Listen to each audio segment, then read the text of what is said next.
Think about all the relationships you've had throughout your life. From the coworker who sits next to you at work, to the childhood friend you've known since grade school, to the parent or sibling in your family of origin, or the person you married and built a family with. Take a mental inventory. Which relationships felt easy and natural? The kind where you could open up, be yourself, and grow closer over time. And which relationships made you feel cautious, guarded, or even unsafe? The kind where something inside you told you to keep your distance, emotionally, physically, or both. Chances are the people you wanted to get closer to were people you trusted, and the people you kept your distance from were people you didn't. Seems simple, right? But what are the components of these relationships that help build trust? Before we dive in, don't forget to subscribe for more content on psychology, mental health, and social emotional skills that can help you become a better human. Why does trust matter? That may seem like a silly question because intuitively, we all know that trust is a huge deal. From a biological perspective, all living things share a basic drive to survive and reproduce. Of course, human life is far more complex than that, but at the most fundamental level, life is organized around staying alive long enough to pass itself on. Plants, animals, and even microscopic organisms devote resources towards growth, protection, and reproduction. Humans are no different. Because we're wired for survival, much of our behavior revolves around a simple question: is this safe? Will this person or situation help me or harm me? Can I trust them? Am I protected here, or am I at risk of harm? Whether we're aware of it or not, our brains are constantly evaluating the world through the lens of safety, and that's where trust comes in. There's a close relationship between trust and safety. Trust and safety are deeply connected. Trust is the belief that someone is reliable, that they'll do what they say they're going to do. Safety is the experience of feeling protected enough to relax, connect, and be vulnerable. These two concepts reinforce each other. When we feel safe, trust becomes possible. When trust grows, we feel even safer. Together, they create the foundation of a healthy relationship. Trust and safety are the concrete beneath a house. They're the soil that allows a garden to grow. Without them, relationships struggle to survive. Relationships that thrive are built on trust and safety, and relationships that fail often lack one or both. So, what does this mean in today's modern, industrialized world? Creating trust may actually be harder now than it has been throughout most of human history. For thousands of years, humans lived in relatively small, interconnected communities, and still do in many countries. People often spent their entire lives in the same town or region. Families stayed in one place for generations. People knew each other's reputations. Business was often conducted through formal or informal agreements. Trust mattered because everyone knew everyone. If someone was dishonest or unreliable, word spread quickly. Their reputation suffered. And in many cases, their survival depended on maintaining good standing within the community. Today, the world looks very different. People move frequently. They change jobs regularly. They enter and leave communities more now than ever because we're more mobile and able to move to different regions often. Each move requires rebuilding relationships and rebuilding trust.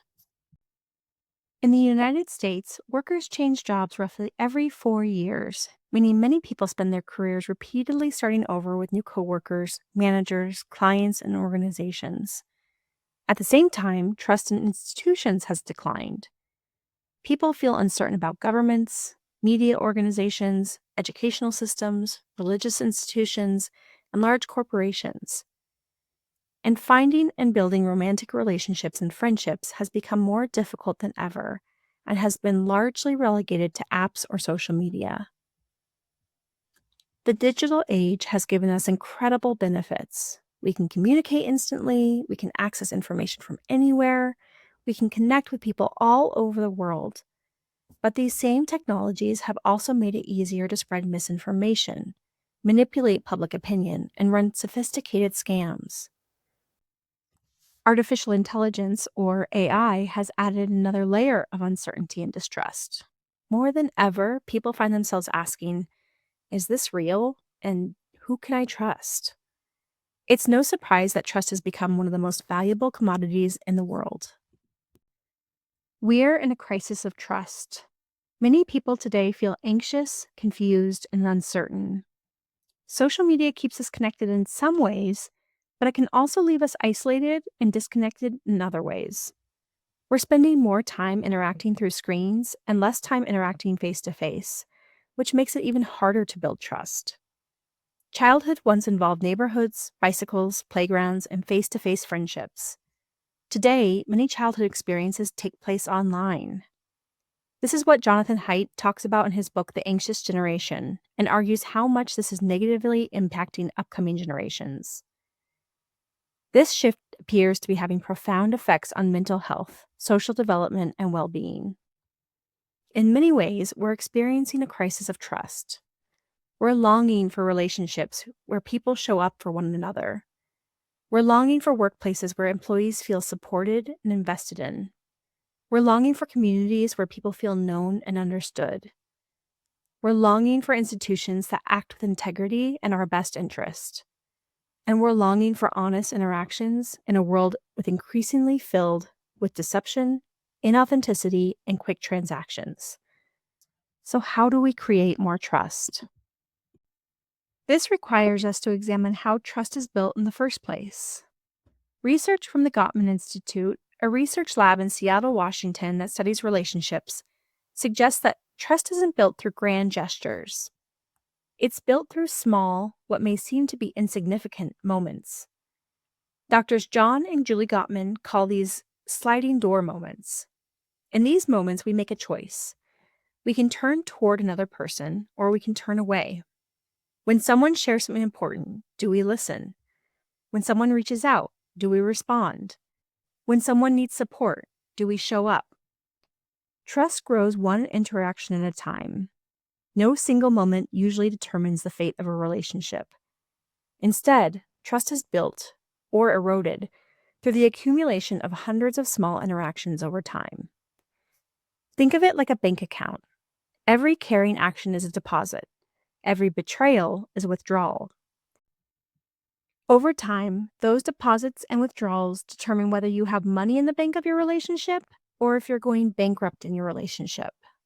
Underneath every trusting relationship is a simple question. Can I count on you? Will you be there when it matters? Trust is built through the way we answer those questions. The Gottmans describe low trust relationships as relationships where each person is primarily looking out for themselves. High trust relationships, on the other hand, are different. Both people think not only about themselves, but about the relationship as a whole. When making decisions, they ask, how will this affect us, as opposed to, how will this affect me? In The Science of Trust, Dr. John Gottman outlines several qualities of trustworthy people. First, honesty. A person's words align with their actions. Second, transparency. A person's life isn't hidden from you. You know who they are, what matters to them, and what they're working toward. Third, accountability. A person follows through on what they say they'll do. Fourth, ethics. A person operates according to strong moral principles. Fifth, alliance. They are on your side. They don't consistently prioritize self-interest over the well-being of the relationship. So, how can we create more trust? If we want more trust in the world, we have to start with ourselves. Here are 8 ways you can create more trust in your relationships. Number 1, listen to your body. If you feel nervous, uneasy, or confused around someone, pay attention. Your body often notices things before your conscious mind can explain them. Trust those signals and investigate them with curiosity. You may be noticing some incongruent behavior, words, or actions that you can't fully put your finger on or put into words, but you feel it and you sense it. First, we have to trust ourselves. 2, take inventory. Think about the people you've trusted most. What qualities did they possess? What did it feel like to be around them? Make a list. The more clearly you understand trust, the easier it becomes to recognize in others. 3, practice authenticity. Most people have some gap between who they are and who they pretend to be. This is normal, and the goal isn't perfection, but the goal is to be more congruent. The closer your actions align with your words and values, the more trustworthy you become. 4. Be true to your word. If you say you're going to do something, do it. Trust grows when words and actions match up. 5. Be honest, even if it's difficult and uncomfortable. Honesty isn't always comfortable, but honesty is often one of the greatest acts of respect we can offer another person. When handled with care, honesty strengthens trust. 6. Turn toward. If you want to increase trust in a relationship, pay attention to bids for connection. When someone reaches out, respond. When someone shares, listen. When someone invites connection, lean in. 7. Keep showing up. Consistency builds trust. By showing up again and again, trust will grow through this reliability. 8. Take accountability and repair. You will make mistakes. We all do in relationships. When you hurt someone, own your part of how you hurt them. Acknowledge, apologize, and repair the damage. Learn from your mistakes and make adjustments for the future. Don't just repair with your words, but show the repair through changed behavior. Then repeat as needed. A sincere repair will often strengthen a relationship more than avoiding conflict ever could. It's through rupture and repair that trust is built. Finally, not everyone deserves your trust. If you keep practicing these skills to develop trust in your relationships and the behavior is not reciprocated, or worse, there are elements of control, manipulation, or abuse, or your vulnerability or desire to connect is used against you in some way, move away from these types of relationships and do not increase your connection and trust.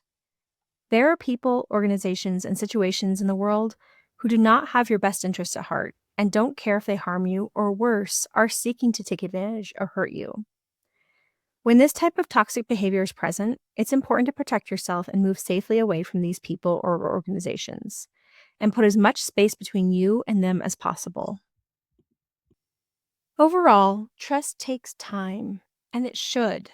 It takes time to learn someone else's character.